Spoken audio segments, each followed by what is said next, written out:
Day 134, capacitor examples. You should have all the equations in front of you that I gave you in class. Here's a basic example, a 12-volt battery connected to a 20 microfarad capacitor. The basic diagram would probably look something like this, the schematic diagram symbolically. That represents a battery. The red lines are all wires that connect the battery. In this case, a 12-volt battery to a 20 microfarad capacitor. This one is straightforward, and that is from the definition of capacitance, C equals Q over V. You're given C here, which is 20 microfarads.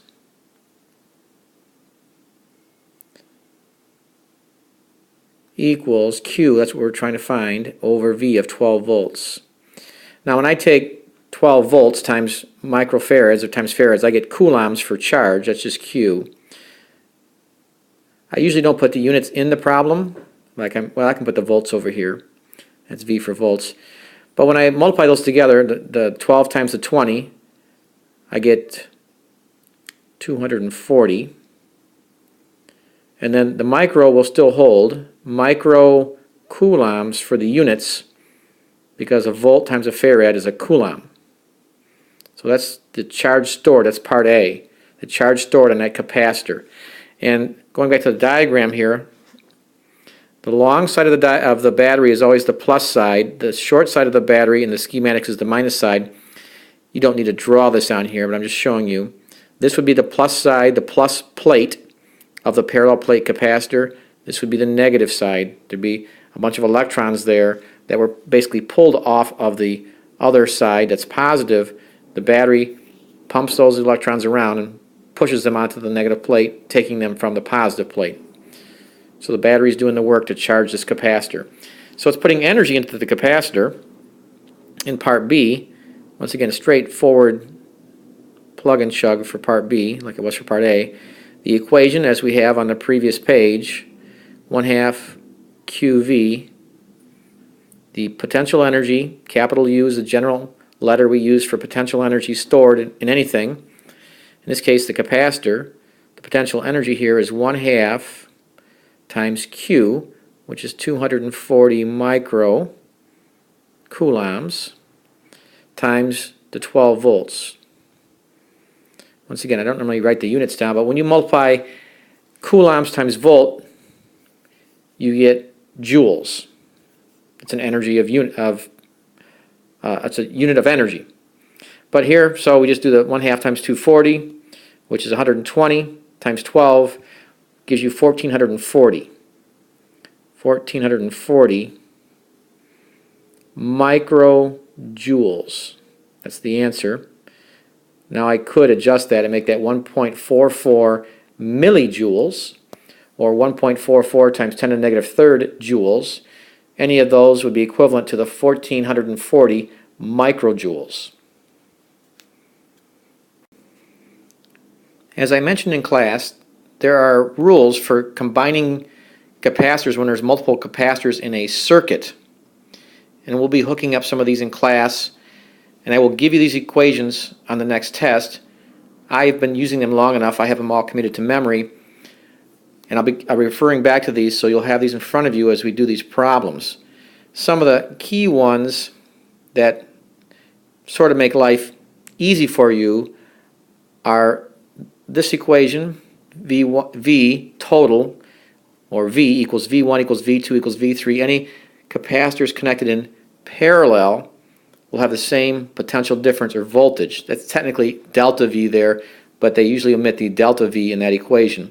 Same thing in his second bank of equations. It's a delta V for the series connections, but the rule that's the easiest to apply is this one right here, where the total charge is equal to the charge on the first capacitor equals the charge on the second capacitor. So the 1, 2, 3, 4 stand for all the different capacitors. You could have 3, 4, 5, 6, 7, 8, 9, 10, or as many as you want capacitors hooked up in these particular circuits.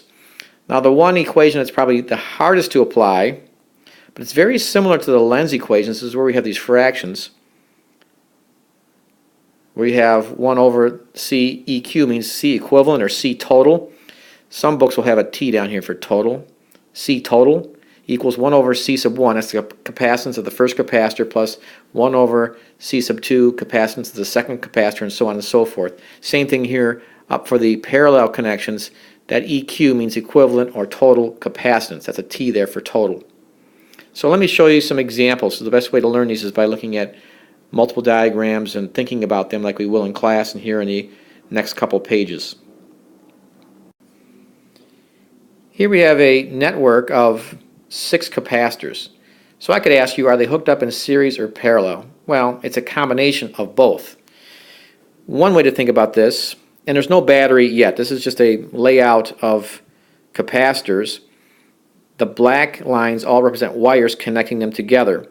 If I just simply label this for now, for reference, point B, and this is point A, we need to start figuring out what this means by parallel and series, because that will be one of the sticking points. So essentially, in generic terms, series means in a row, and parallel means side by side. It kind of is like parallel lines, but we don't have to have parallel lines here technically to have what we call capacitors hooked up in parallel. So let me give you some examples. What you'll be doing with these diagrams is simplifying them. That's what's asking you to do here. So what I'm going to do is redraw this diagram over here to the right, and I'm going to look in the original diagram, and every diagram is different. So there's no rule that says you start with the parallel part or the series part. Every circuit or network like this is unique, and you have to take them using just general observational skills and practice. For example, one way to think about this is this. If I'm traveling from point A to point B, think about these wires as roads.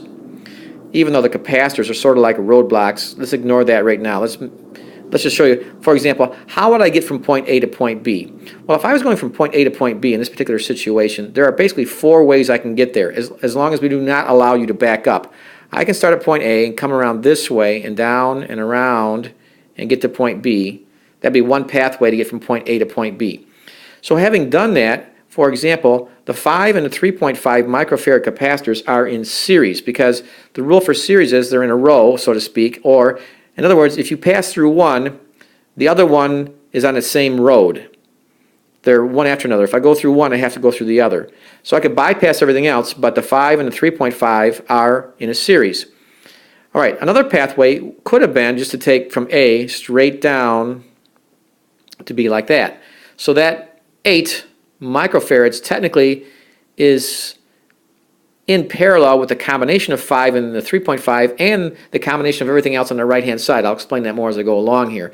But the simplest thing we're going to start with here in a few seconds is the 5 and the 3.5. Those are definitely in series. The 8's a little bit more difficult to deal with. I'll explain that as we go along. So there's the second pathway. I'll start using different colors. If I start at A, there's another way to get from A to B, and I can go this way. All right. So that's a third pathway, but along that blue pathway, if I go through the 1.5 along that road, so to speak, I do not have to pass through the 7.5. I could have taken a detour here in a sense. I could have gone from A to B. I could have gone around this way and taken a pathway around there to get to B. So that's my fourth pathway. So what that tells you is that the 15 microfarad and the 0.75 microfarad are not in series. I can bypass either one of those. However, they're side by side and they're connected at a point on either side of themselves, of each capacitor. They are in parallel. The 0.75 and the 15 microfarad are in parallel with each other. They are single pathways that are connected at their endpoints. This will take some practice. So what you'll need to do in this particular situation, I started with a fairly advanced one, and it will simplify as we go along here. Well, what you'll need to do with these problems is redraw them. So I'm going to redraw this diagram.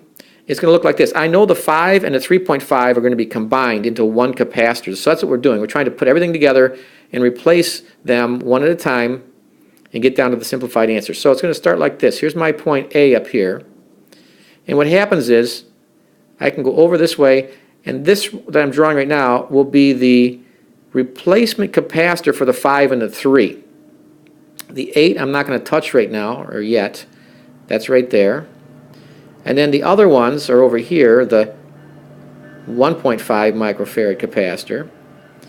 And then the other thing is I'm going to combine the 0.75 and the 15. In fact, I'm going to do that right now because the parallel capacitors are the easiest ones to combine. If you look at your table of rules, all you need to do to combine them, the 0.75 and the 15, is simply to add them just arithmetically. So in other words, 15 plus 0.75 is 15.75 microfarads. Let's just go with the 4 sig figs for now.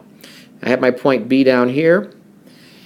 All right, I did not touch the 1.5 microfarad capacitor. So we leave that one alone as 1.5 microfarads.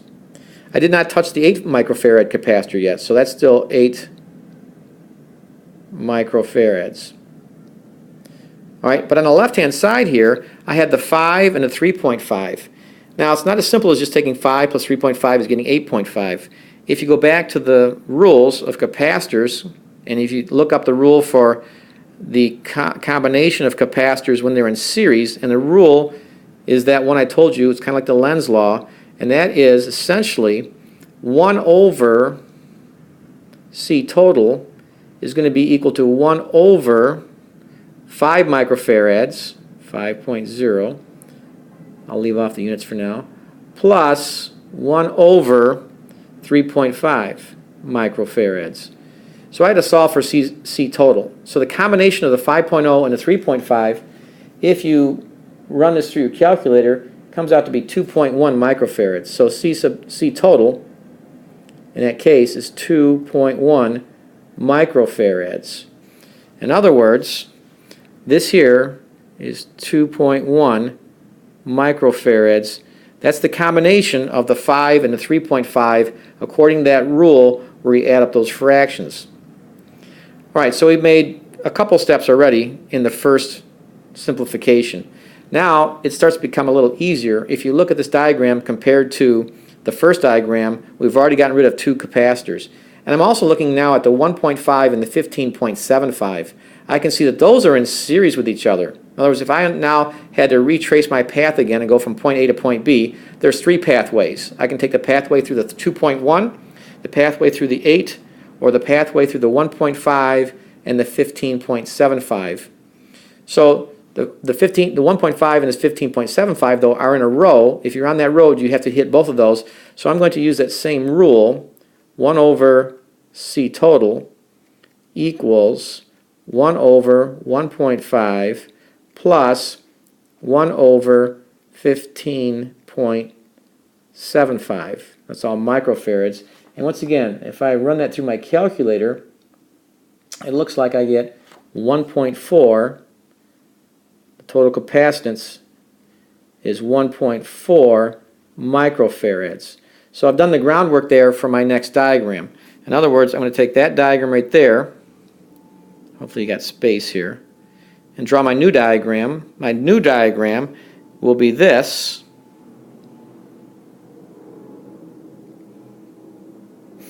I have my 2.1 microfarads from my first simplification. I still have my 8 microfarads in the middle of the whole. It's my point A, my point B. It's my 8 microfarads. And then I have now my new capacitor over there on the right hand side, which is 1.4 microfarads. Alright, so now these are in parallel. They even look like they're parallel lines here. In other words, now if I had to go from point A to point B, there are 3 distinct pathways of which include any one individual of these 3 capacitors. So the easy way, this is the easy rule now, if you look at the rules, when you have capacitors in parallel, this is the thing you like to have because it's just simple arithmetic to combine them into one capacitor. You can take them all 3 now, you know, if there could be 3 or 4 or 5, here we have 3. All you have to do is just add them arithmetically, 2.1 plus 8.0 plus 1.4, which is 11.5 microfarads. So now, what you have, if I have my point A, my final answer, this is the final answer, which is 11.5 microfarads. That's my answer. When you simplify capacitor networks, you end up with a single capacitor, at least for the ones that we'll be doing, and that's it. It'll always look like that, a single capacitor. We'll practice this a little bit more in the next lesson and in class, because we certainly need practice on identifying parallel and series portions of a circuit and simplifying these circuits or these networks. As you'll see on the next problem, it's even more advanced. Well, the actual combinations are not as advanced, but we're going to apply this now with a battery to figure out how these capacitors become charged and what their charge is. So there'll be more examples in class and in the next lesson.